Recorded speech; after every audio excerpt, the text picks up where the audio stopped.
Welcome to the Alien Probe Podcast. It is Sunday, May 7th, 2023.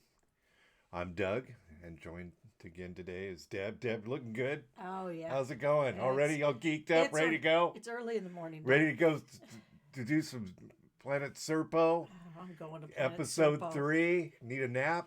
There are no dogs on Planet Serpo. There's no right? dog. Yeah, we're having a couple of dog weeks. We had Piper the Pit Bull for a week and a half, and then we have, my son Johnny's dog, Aston, for a few days while he does some Supercross watching in Denver. So here we are, episode 3. Now, if you want to hear about 1 and 2, if you've jumped into 3, we've done obviously 1 and 2, so you'll want to listen to those first if you like, to bring you up to speed on what's going on. It's basically 12.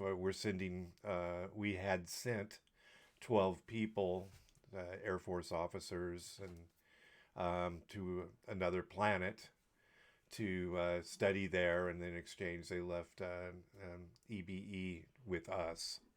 We're kind of doing the preliminary, and then eventually we'll actually do narrative on the actual study of the planet, and then the narrative from the commander, who's had a diary, a log of what was going on.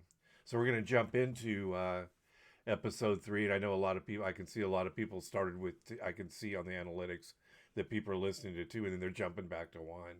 So I think it'll be a good listen. I mean, if you want it, we're doing this from the book, so there's full disclosure. We're doing it. Where are we? Doing it from the book, so we can, if you want to read that.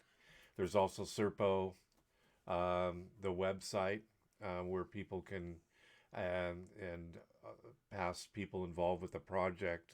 It was in the 60s into the 70s. We were there 13 years, so.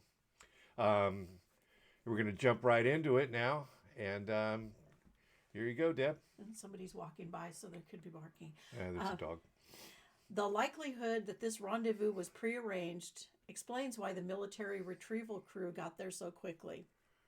The over-the-road military response had to be lightning fast in order to be ahead of the supersonic alien craft. Evidently, the retrieval team had been on alert throughout the Arizona, Nevada area, anticipating that just such a mishap might occur. Back then there was a lot of activity, a lot of, these things as we developed our radar.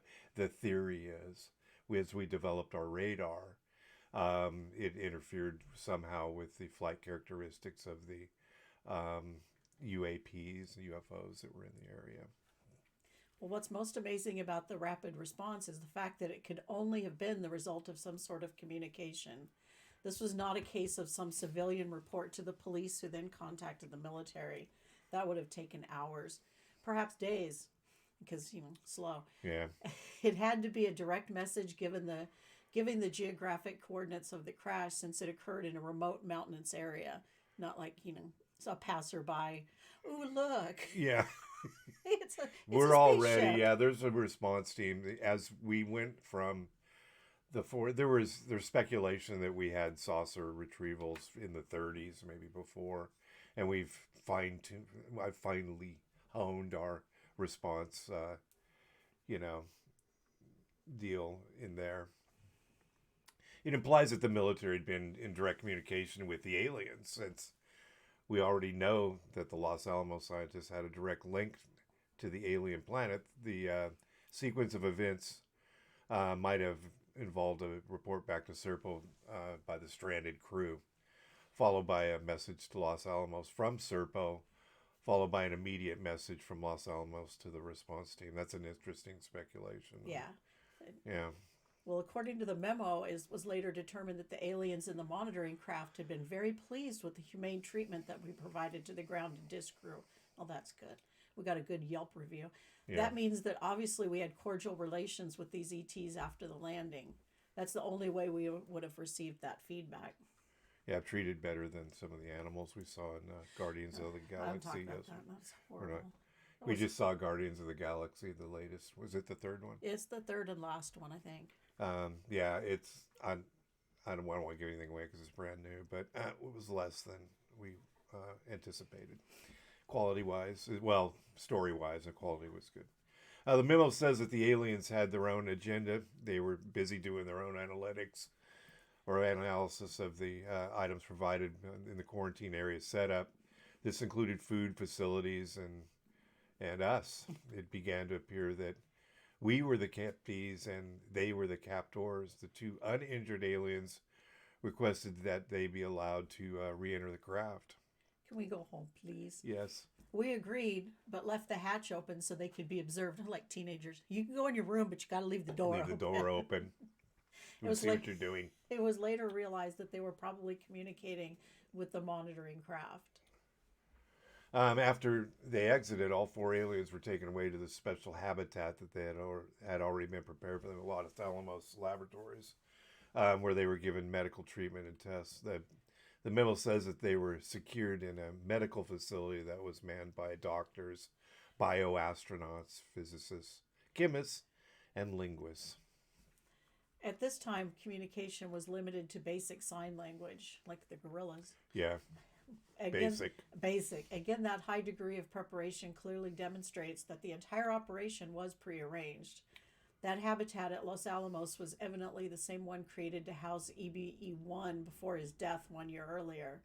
The fact that the Kingman aliens were brought to the very same facility clearly implies they were also Eben. Yeah, in the memo, we learn of an interesting incident that occurred after the aliens had been taken away to Los Alamos. The military retrieval team decided to enter the craft. What followed was unexpected and bizarre. According to the memo, an entry crew was formed. They were dressed in clean room clothing and medical surgical masks. The size of the crew was not mentioned. Communications between the crew and the team outside was set up prior to entry. What happened with the entry crew while inside of the vessel was noted as follows. Communications failed. The crew, after 1 hour inside, emerged from the craft confused with upset stomachs, removed their masks, and threw up. Oh, that's not I good. was hoping that they remove their masks before they do that. Absolutely. Yeah. What was astonishing was that they could not remember any of the inside details of the craft. When, 6 months later, a member of that original entry crew, a fighter pilot, was asked if he'd like to be part of the new entry crew, he replied, "I'd rather take a rocket ship to hell than go back into that craft." Well, that's not pretty that nice is experience. that is not a good sign. Wow. That experience clearly connects the Kingman craft with the alien ship that took the astronauts to Serpo. Several members of that team had the identical reaction when they first entered the Eben craft. What is striking about this retrieval operation, according to the memo, is the fact that the military team came so completely equipped. They had a tank trailer that they used to transport Sherman tanks. Oh, yeah, they are prepared. That means they had to know in advance the approximate size of the alien craft, which was exactly 30 feet in diameter. It's something about the size of the craft. It's always by times 3. It's a weird, you know. But, so obviously the purpose of the entire incident was to give us the disc. Evidently the aliens were on their way to the Nevada test site to land it there and then be taken to Los Alamos by bus. It's interesting because there's different discussions about what these things are discs or were they large, like oval. A few of the crashes were more just like a large, like a Tic Tac, but kind of rounded off. Well, when they landed prematurely near Kingman, we sent the tank trailer. The crane on the tank trailer was able to lift the disc easily and load it onto the trailer. However, they were concerned about the overhang, which might have made the load too wide for city streets. Oh, they're going through city streets with this thing. Got to get it there somehow. But when they tried to tilt the craft, it proved impossible. So according to the memo, finally it was decided to use the house method of movement utilizing roadblocks secured by military vehicles. This was done and the alien craft was taken to the Nevada test site. So they did this during the middle of the day, right? You see this, everybody off the streets. It's no problem.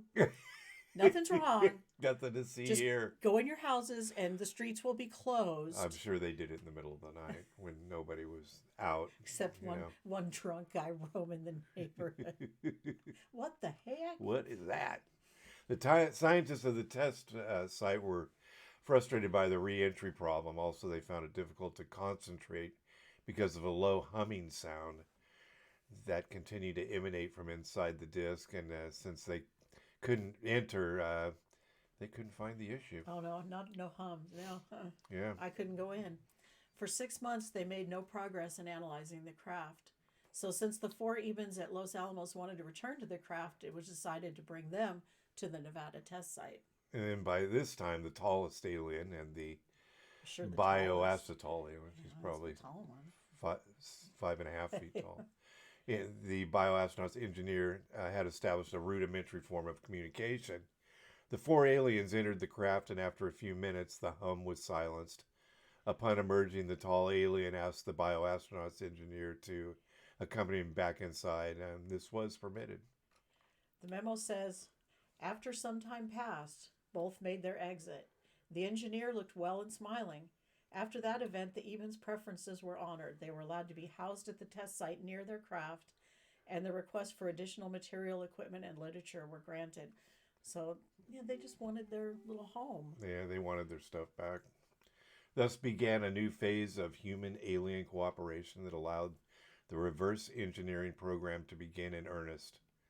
That would have been sometime around November 1953. 53, wow.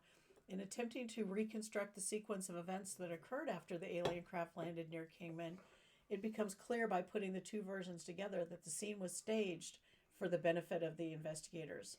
It must have taken place after the 4 live aliens had been packed off to Los Alamos.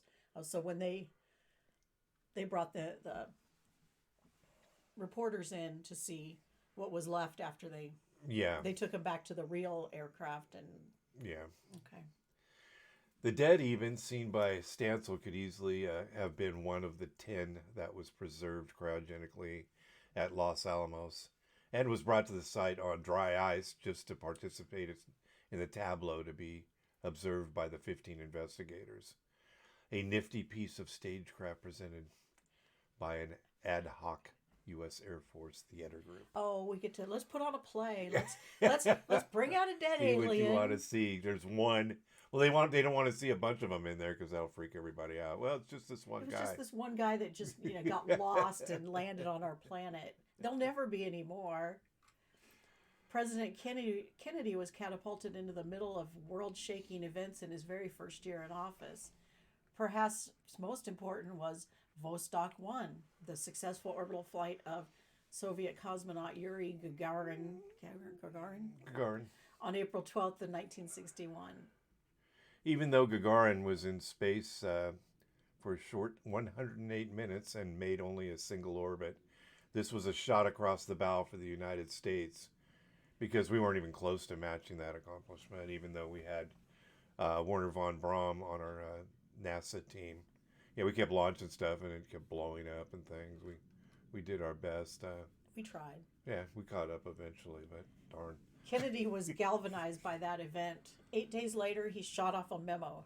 Write me a memo. You can see. Come in here, Margaret. Write me a memo to Vice President Lyndon Johnson, whom he had appointed as chairman of the Space Council, that asked the question, do we have a chance of beating the Soviets by putting a laboratory in space, or by a trip around the moon, or a rocket to land on the moon, or by he's got a lot of choices, or by a rocket to go to the moon and back with a man. Something. Is there any other space program which promises dramatic results and which we could win? I wish I could do a Massachusetts accent. We're saying that today. Kennedy was deeply committed to his New Frontier initiative, and space was the new frontier. Space travel was the top of the agenda, and he wasn't going to settle for second best to the Soviets. No. Yeah, I remember back in the day, they were the Red Scourge back when I was in the military. Yeah. Things have changed a lot over the years, haven't they? A little bit. It clearly demonstrates the importance of this subject to Kennedy when it is realized that this memo to Johnson was sent only 3 days after the failed Bay of Pigs invasion of Cuba. You'd have enough to do. One would think that the explosive subject would have been uppermost in his mind. Just the previous days, several members of the invasion force had been executed by Castro. But damn it, we're going to the moon. we forget this now. We're on to different things. We know now from several sources, including Jacqueline Kennedy, how severely shaken Kennedy was over the Bay of Pigs debacle, which he should have been. Yeah. And yet, only 1 month later, on May 25th, 1961, he delivered his famous Man on the Moon speech to a joint session of Congress, demonstrating once more his strong commitment to American triumphs in space. Deb. I know, I like how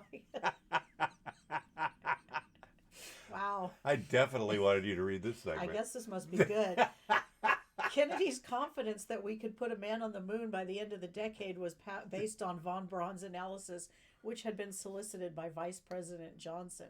That wasn't that exciting. That wasn't that exciting of a sentence, but damn, it's mine. That's definitely yours. In von Braun's April 29th response to Vice President Johnson's inquiry, he said, "We have an excellent chance of beating the Soviets to the first landing of a crew on the moon, including return capability, of course." Oh, yeah, we're there, but we can't get back. That part. Yeah, that wouldn't be that good of a project if we don't make it back. With an all-out crash program, I think we could accomplish the objective by 67 or 68.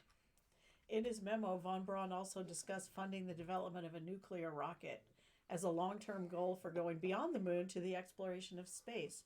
In his speech to Congress, Kennedy asked for approval for development of the rover nuclear rocket.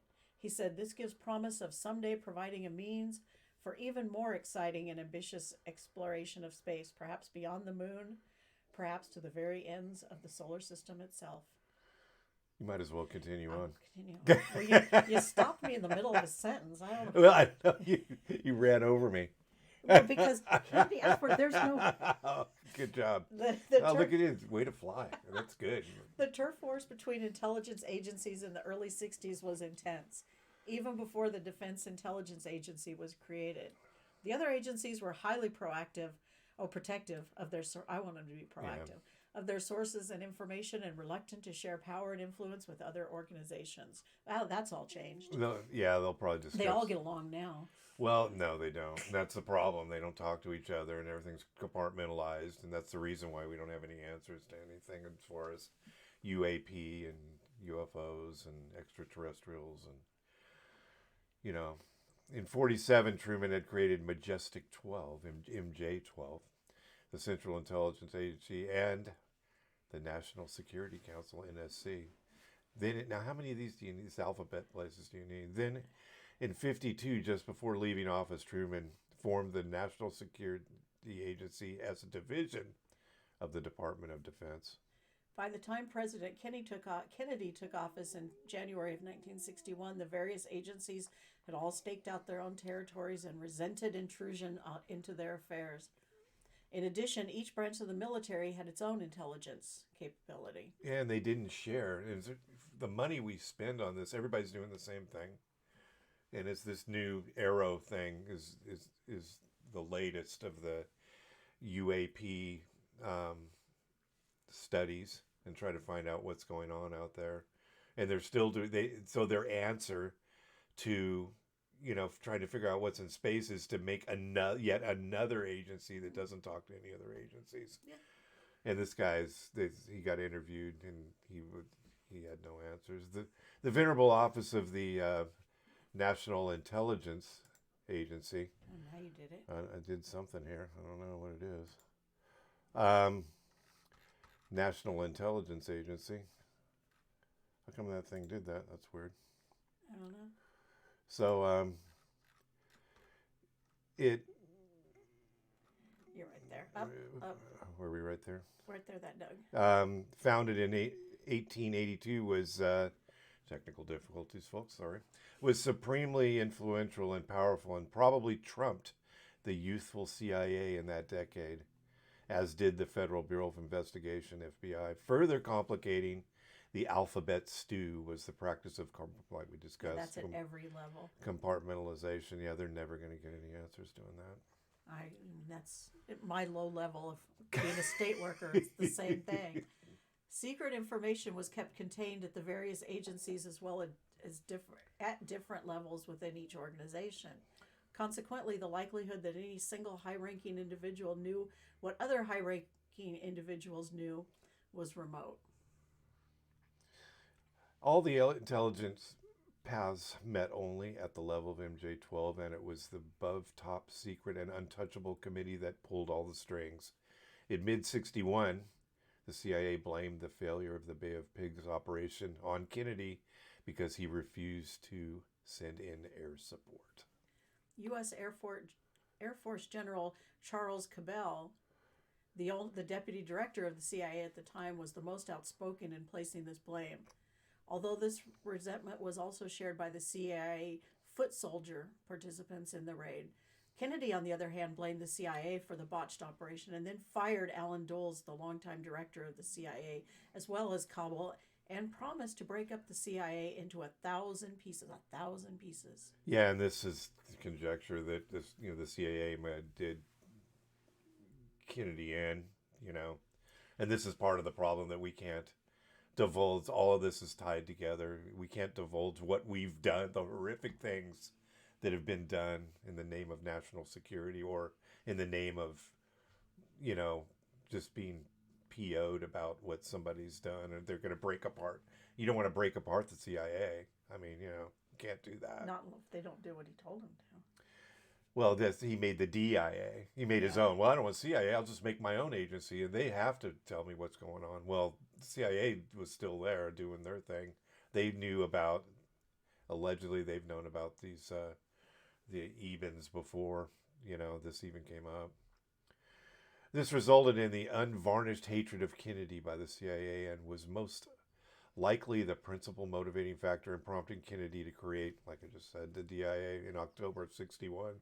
On one level, Kennedy hoped to eliminate military intelligence agency rivalries by combining them. That wouldn't be a bad idea. However, in view of the feud with the CIA, it appears likely, in retrospect, that he hoped to have the DIA replace the CIA over time. Yeah, that probably wasn't very popular of an idea. You don't get to just change everything.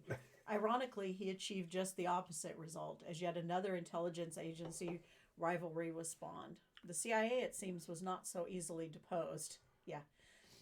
Just as with J. Edgar Hoover, they knew where all the bodies were buried. Yeah, and that's exactly what the problem is. In view of these rivalries, it's safe to conclude that whatever information the DIA obtained from the other intelligence agencies about events prior to its creation was probably given to them only reluctantly.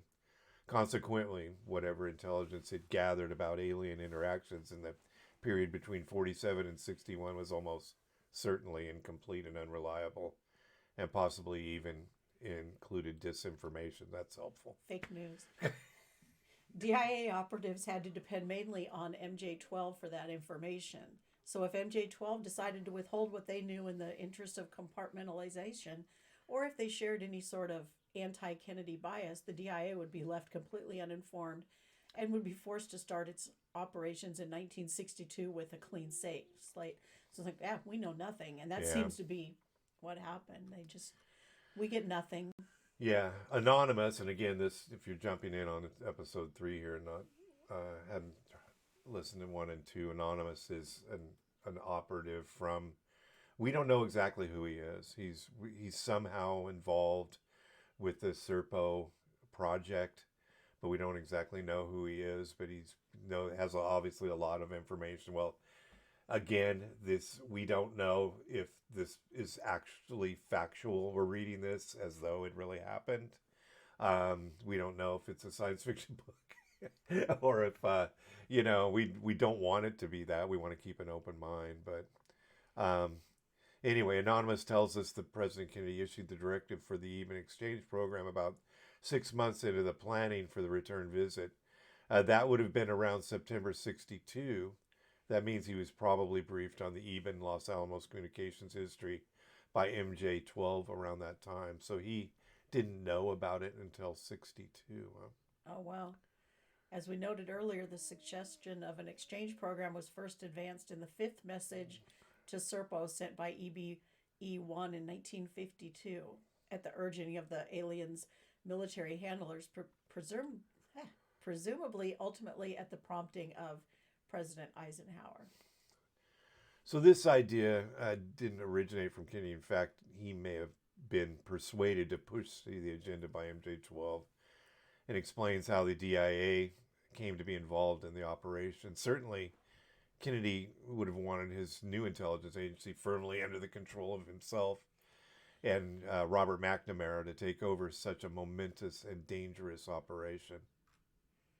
It is perfectly understandable that he would have bypassed his old Bay of Pigs adversaries at the CIA to gain this control, even though he had already fired Director Alan Dulles and Deputy Director General Charles Cabell a year earlier. Well, he had a fire sale. Yeah. But there may have been a very important but less obvious reason. There is evidence that Kennedy's distrust of the CIA had deeper roots, that he believed that they did not necessarily serve the interests of any administration, but followed more of an independent agenda because they outlasted presidential terms. They don't go away. Right. They aren't. They aren't appointed. No. But who in the CIA? So, who over the years, it's 2023 now. Mm-hmm. This is still happening, and who's really in charge? Who is in charge? Who's pulling the strings now? The CIA. And years later, the CIA, but who? Who is it? It's not the president. Who is it? People they're not going to tell you about. Yeah, that's the problem. No, I knew that guy who'd been in the CIA, and they don't talk. They don't tell any good stories. I'd like to have him here today. I'm sure he wouldn't say anything. No. Everything's a secret. Although they did answer to congressional oversight, they had such a broad international overview and so many deep secrets buried in their vaults that they were really powerful enough to do whatever they wanted. Yeah, because the DIA was new and was entirely Kennedy's creation, the president could be certain that this amazing story about space travel would not be used in the service of that independent agenda, but would eventually be given to the American people who had the right to know about it. But also, from what he knew, Kennedy may have considered the Ebens to be potential enemies at that point.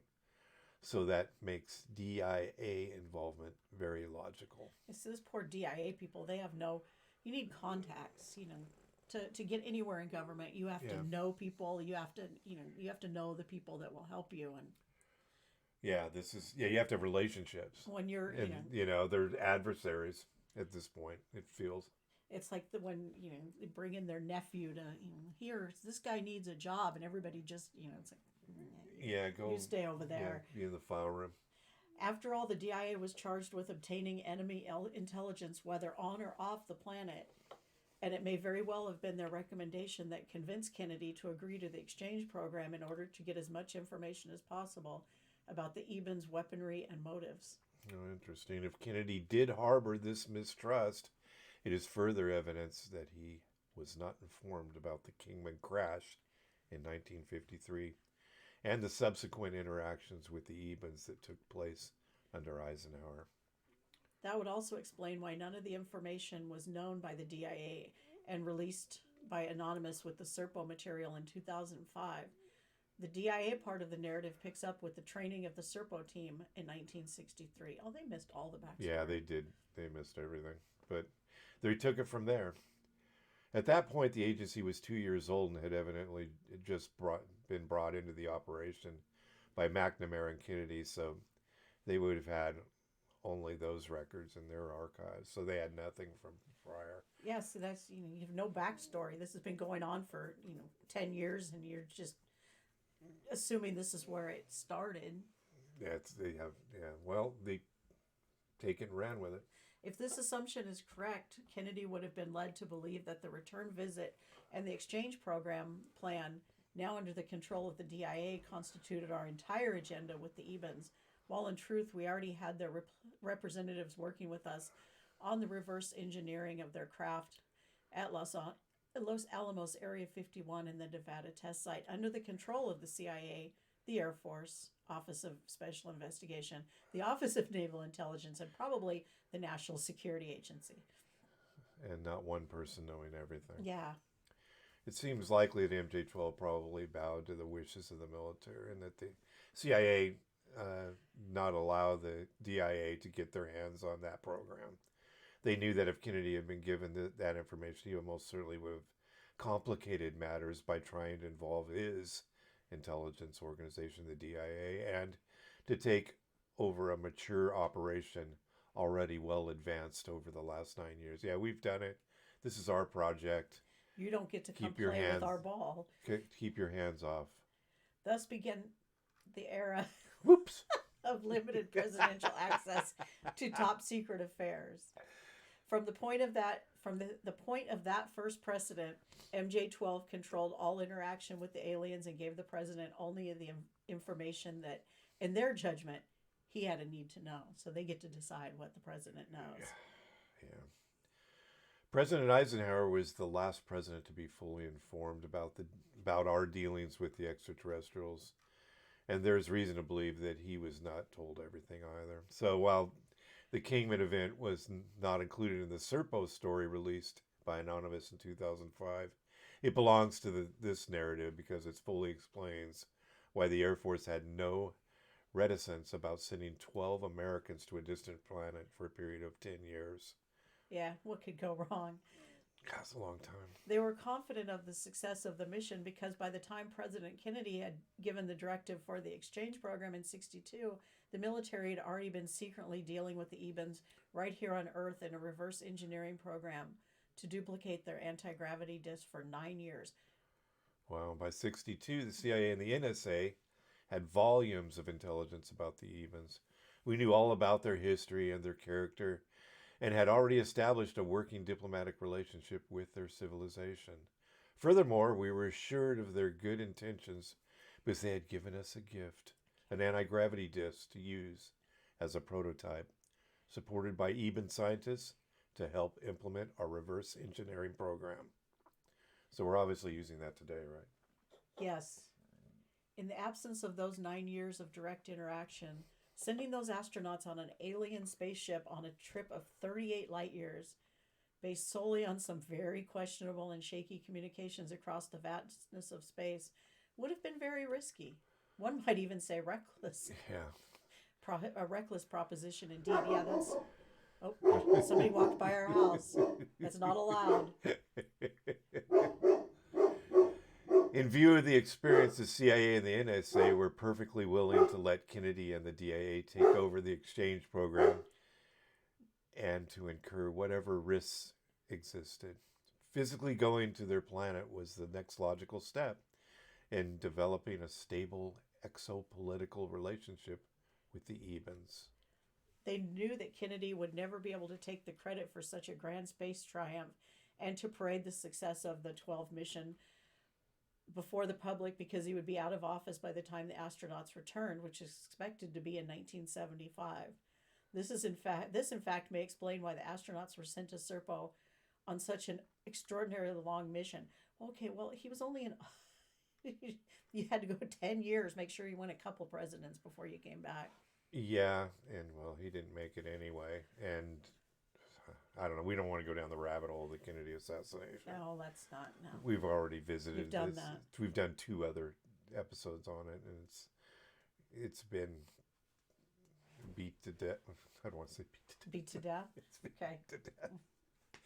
It appears that may have been planned so that Kennedy would have been retired from the presidency before they returned, even if he served 2 terms. They really had him in a straitjacket. Yeah, he didn't get there anyway, right? Kennedy's silence about the Serpo adventure was critical. If it had been revealed to the public, it might have opened the entire Pandora's box containing all the secrets of our dealings with the Ebens and the reverse engineering program. They knew how much he wanted a space-based accomplishment, so of course he would want the exchange program. But he had to keep quiet about it.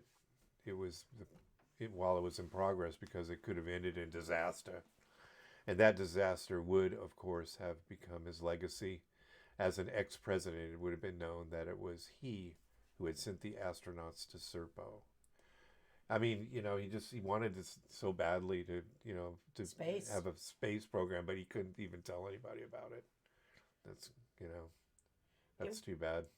It would be said that he made a monumental error in judgment to have risked the lives of 12 Americans on such a fanciful and hazardous adventure, lacking the intelligence that such a journey required. He would not have had that intelligence because it wasn't shared by the CIA and the NSA. Well, what do you have? It's a risk. Well, Okay. yeah, just You're taking so a risk with a higher intelligence. so did they find people who had nobody? I mean, Yeah, they did what they did. Well, the selection process we'll be discussing okay. as the story goes along. But yeah, they found people that didn't have basically orphans, Yeah. and people that didn't have any kids and wives and this kind of thing. And as we go through this, it's discussed about the entire process. So it's really weird. People that will not be missed. Yeah. Kennedy knew nothing about what they learned over the 9-year period since the Kingman event. Yet, because of his passion of his new frontier in space, he was willing to embark on what, to him, was a very high-risk mission. So MJ-12 got everything they wanted. They got the go-ahead for the exchange program from a new, inexperienced president who was committed to space travel. And because they did not share their comfort level with the Ebens with him, he believed it was a very dangerous operation, and he could not risk the catastrophic blow to his legacy as an ex-president if the 12 astronauts never returned to Earth. So they obtained his silence. So that's why he didn't say anything. Because he thought it was much more risky than than We 12 thought it was. Yeah, but okay, you're president. You're going. You know what he knows. Would you send him? To us, they're not family members or anything, but they're humans. Well, are we forcing them to go, or Oh no. so? They're absolute. Well, we didn't force them to go. We got them together, and we interviewed them, and they didn't even say what the mission was until later, not in their training, but before the training started, they let them know what, more or less, what was going on. So that there was actually one person that they had alternates, obviously, and there was actually one person that that's I'm not doing it. Never mind. Don't want to go. That'd have been me. Yeah, I changed my mind. Well, you come back and then they erase your identity. So you're like have a new name, and Right. this never the happened. Witness protection program. They put you in some Yeah, Wyoming somewhere. They believe that they had manipulated President Kennedy perfectly. However, they left one factor out of the equation. By putting the operation in the hands of the DIA, Kennedy was ensuring that the entire story would eventually be revealed. He made certain that, at its basic level, the organization shared his dedication to government transparency.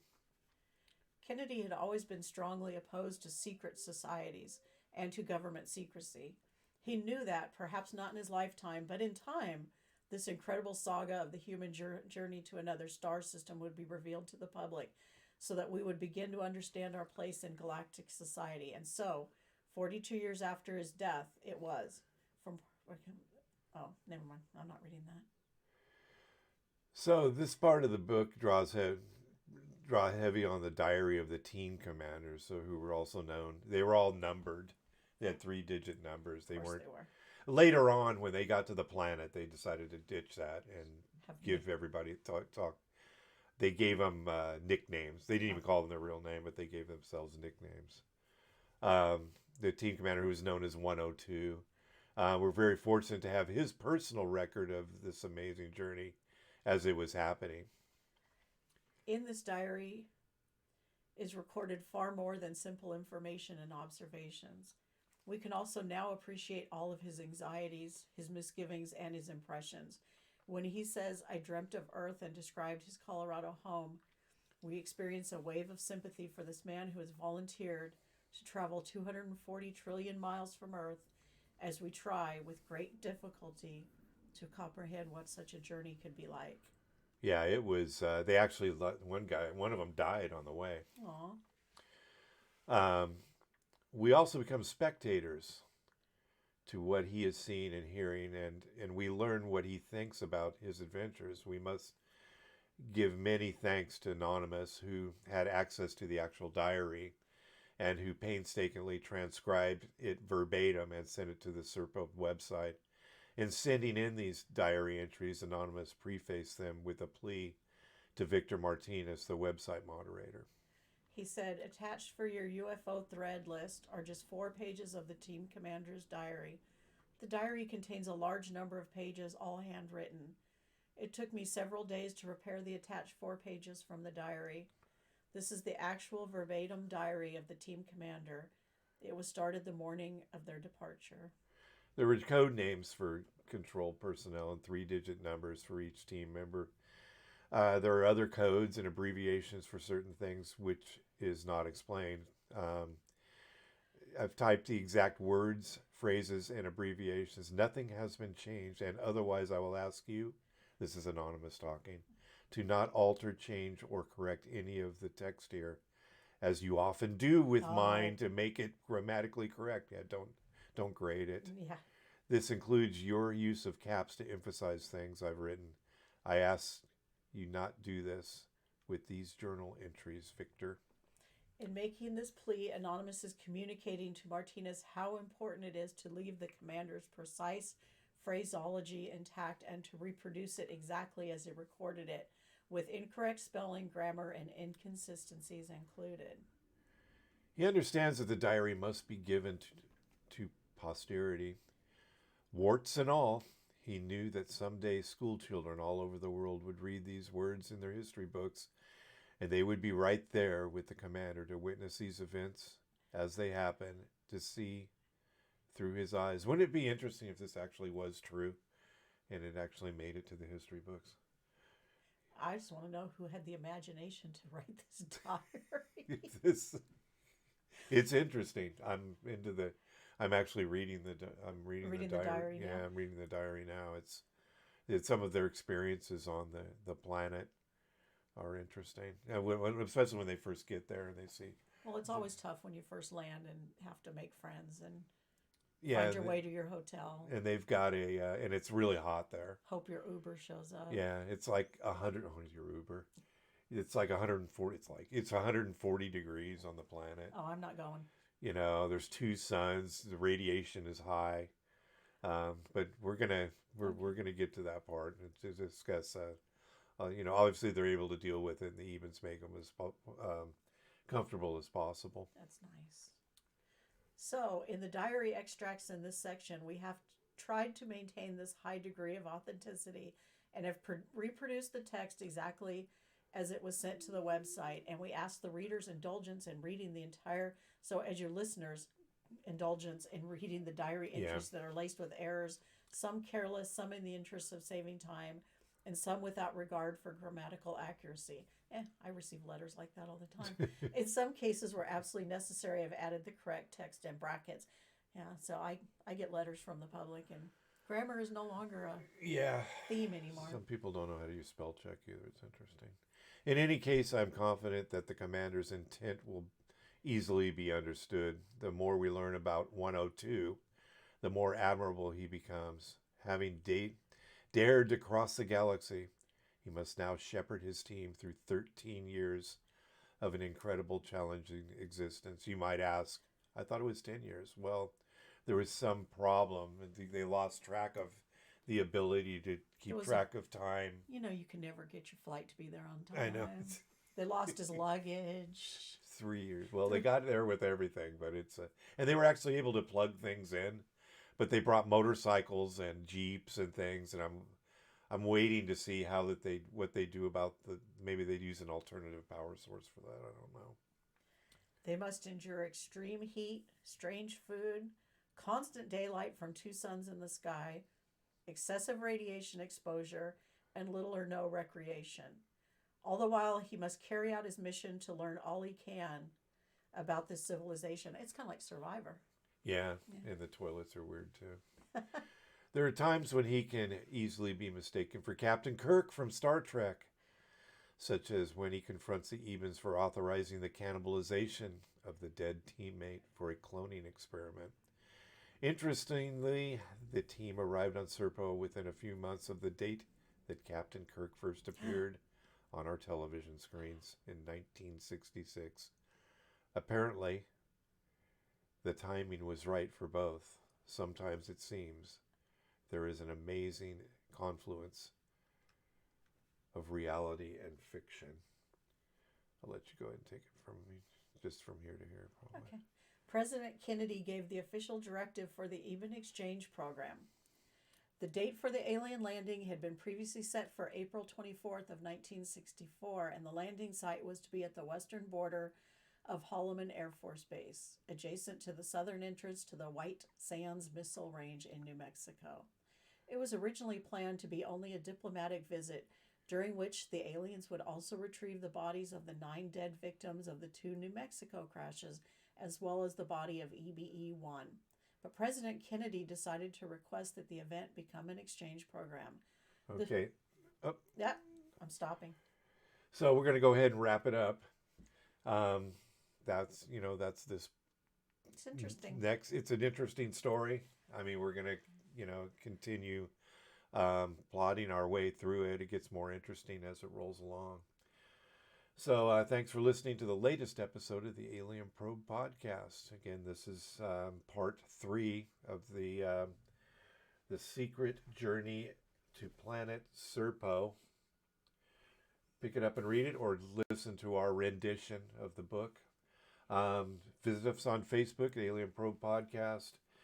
Like and subscribe on YouTube. Check out Instagram and at Alien Probe Pod. And we will see you on our next episode. Thanks, Deb, for joining me. You're welcome. Make sure I thank you, and we'll see you next time.